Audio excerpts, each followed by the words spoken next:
I showered today and didn't put any product in. Yeah, my hair is a mess. I'm also in a hoodie.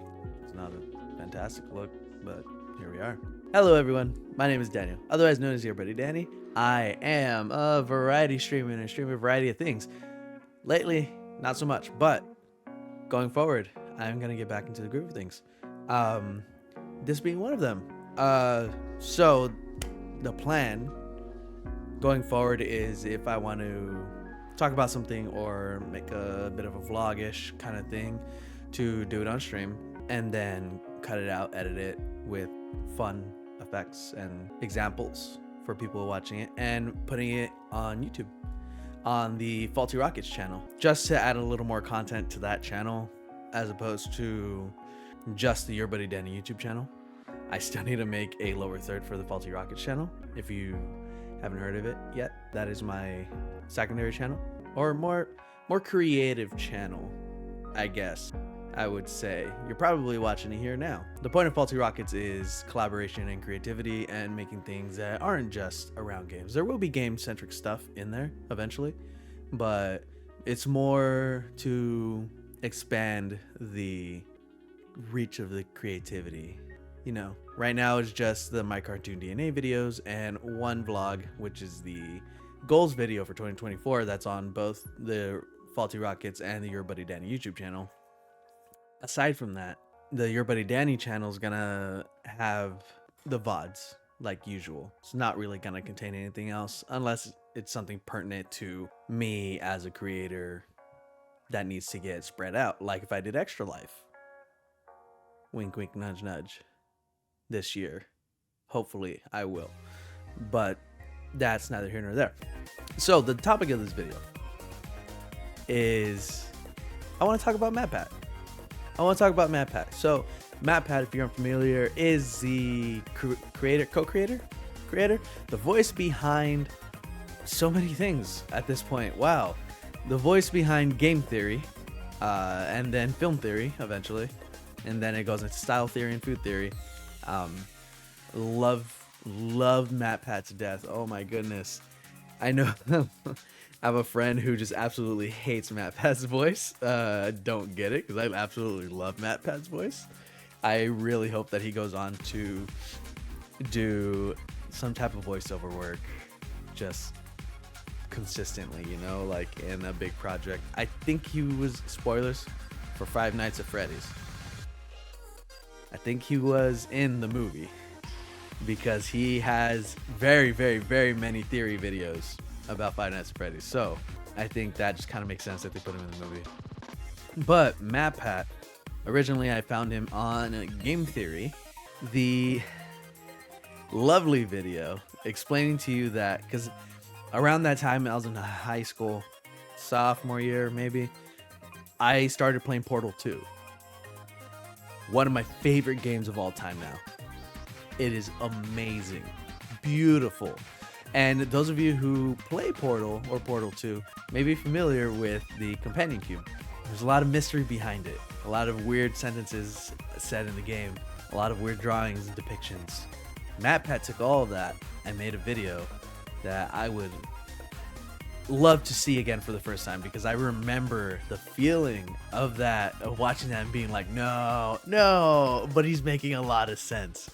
If you want to watch it and you're intrigued, go and watch it now. Just stop this video, that's fine. But the spoilers are coming in. 3, 2, 1. He was saying that the companion cube is stuffed with people, that they are actually living like beings that are made of people. That there are people inside them, and it just was such a fun theory, and it got me hooked, and I like immediately subscribed to the channel, and I started catching up quickly after that. Oh my god, what was the big one I got upset? Okay, it was a little creepy at the time, but the salad fingers explanations were just, I had never seen salad fingers. I've never heard of salad fingers. I fell in love with this thing, so much so that I started doing the salad fingers voice in my apartment, and it just like, it's creepy. It's very creepy, and I loved it. The entire Salad Fingers series of videos from, was it Film Theory? Yeah, I think it was Film Theory at that point. Amazing. But he had so many cool videos about theories about different games, and of course he covered Super Mario, Pokemon, so many things. I think he had a series on Fallout. He had to have. There's no way he didn't. But there was just, he touched on everything that he could, and there were, some of them were just like creepy, spooky, weird theories, and others were like, this could make this way better if this is true. And then others that were like, here's how they present this, but let's really break it down. And oh my god, as an editor, that man is nuts. I mean, he has a team now.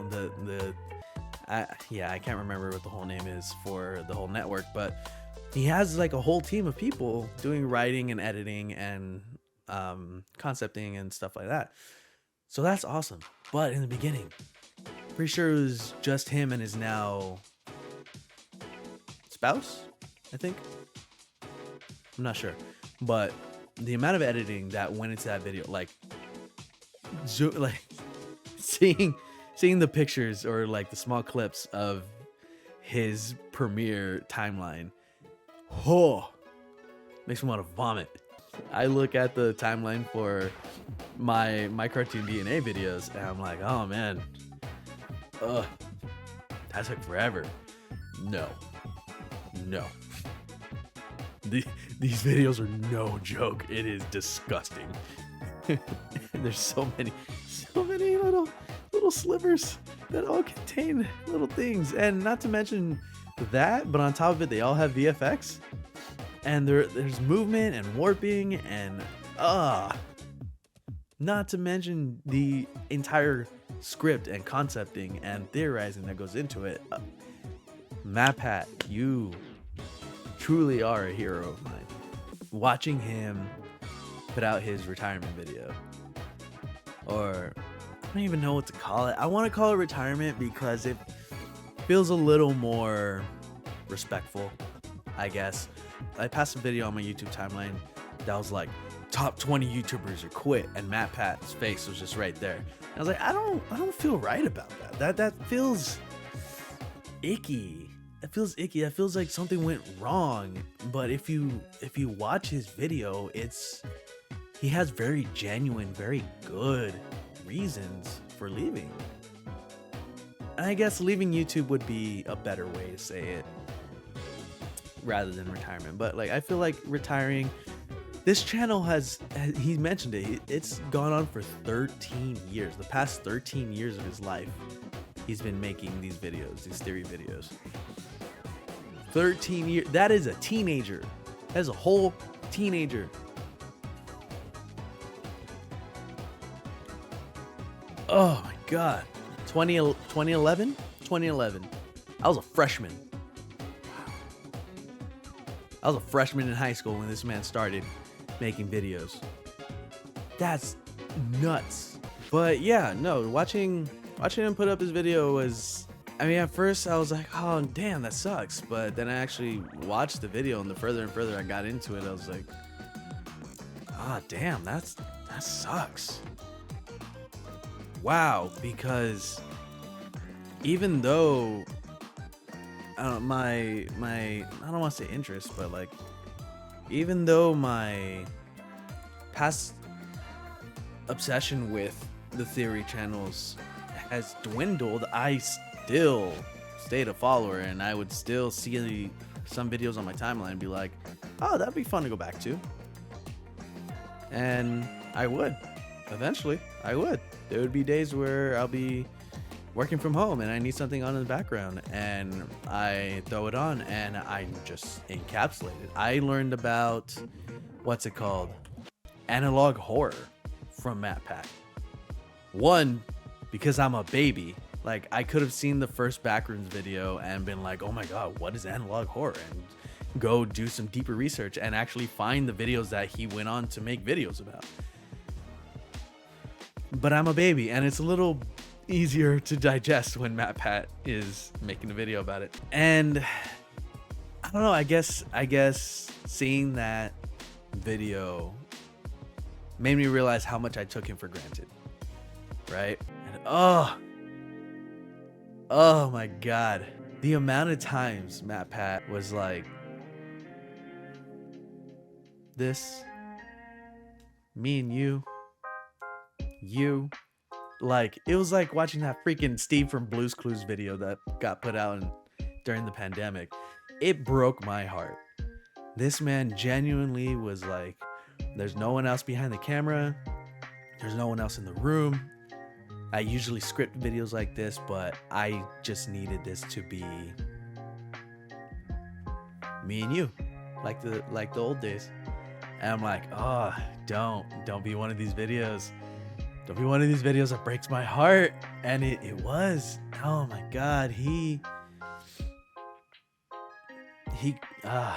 really touched my heart and made me relive like moments in the past few years that, well, I guess not the past few years, in the past 12, 13 years, that he's been making videos. And it was rough. It was really rough to get through, man. I don't have the following, nearly the following that he has had even in the beginning of his 13 years, but I know the work that it takes to be on YouTube and on Twitch and online. I know how hard it is to put yourself out there and put new content out on a schedule, and then the social media and the networking and the connecting, and that takes a toll. And that man has a spouse, he has a child, he has a whole company of people that he cares about and trusts, and he has this immense fan base that is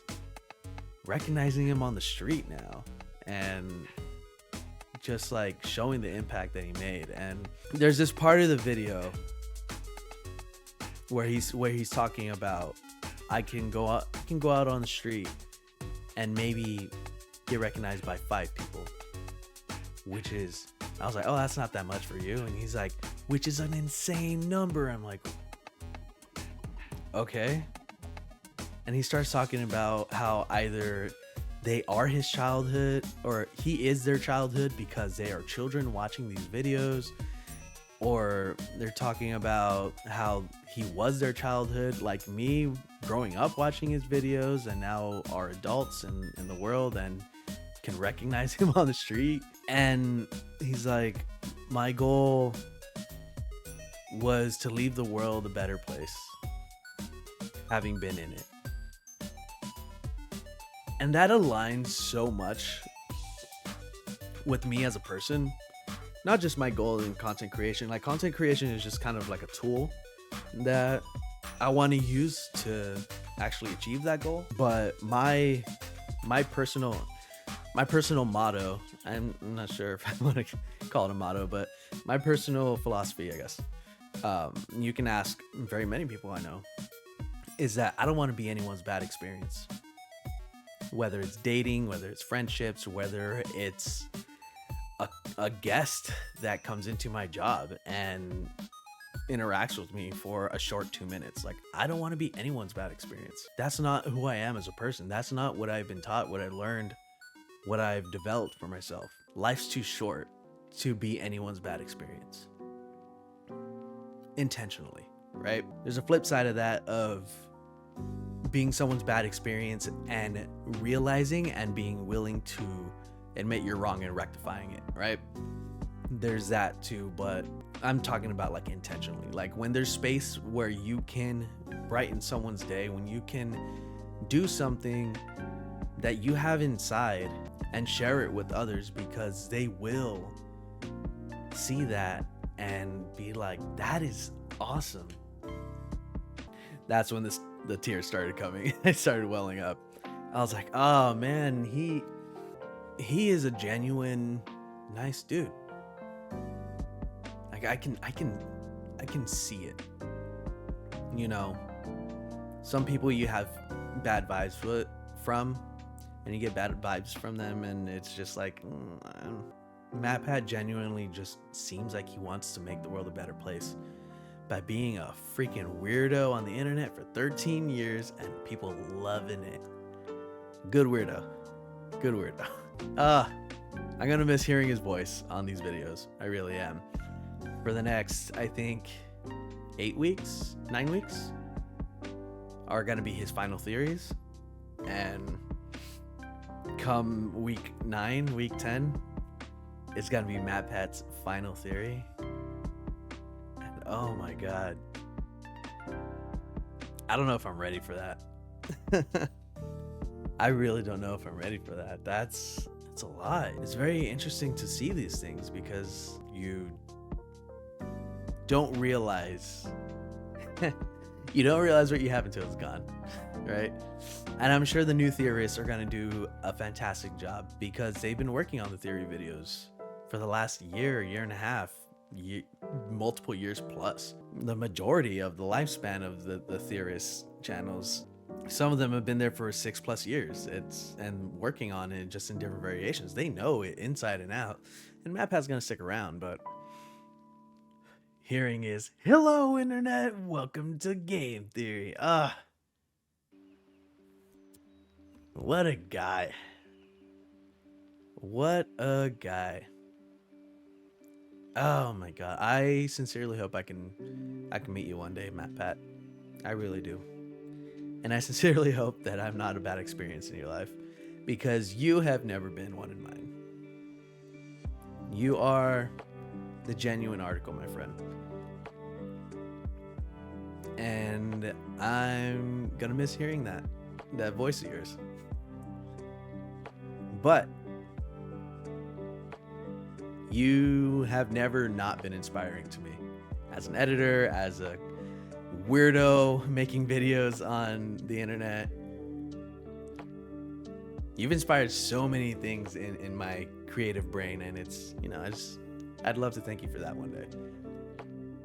But yeah, no, people gotta take care of themselves, and if he felt that YouTube wasn't the way to do that going forward, then maybe it's not.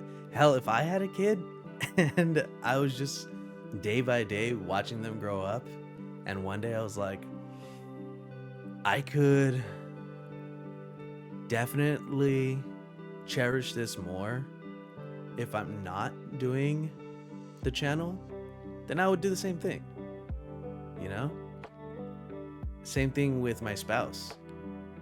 It's like, if I can get more seconds in the day with you because we're not talking about work, or we can sit down and talk about theories like we used to and it not have to be anything, then yeah, those moments are not worth focusing on something else. With your loved ones come first, and they always should. Yeah, that's work-life balance is a thing, guys. It really is something wild to see, but it's for the better. Anyway, I think that's enough talk about MatPat. I mean, there's a ginormous catalog of theory videos, and if you've never watched them, look up game theory, look up film theory, look up style theory, look up food theory. They're so far from a waste of time, it's not even funny. And they're educational in some instances. And if you love lore, theory channels are for you. Anyhow, I guess that's it for this video. I just wanted to talk about a dude that inspired me on the internet that I think you should check out, and it is going to be sorely missed in the YouTube space, but we'll still see the ripple effects of his influence for years to come. And I hope that he's having a good day today. Hope you're having a good day today, MatPat. Yeah, be sure to like, share, subscribe. And you can check out the YourBuddyDanny YouTube channel for any of my streams, just like the one that is following here. See you later.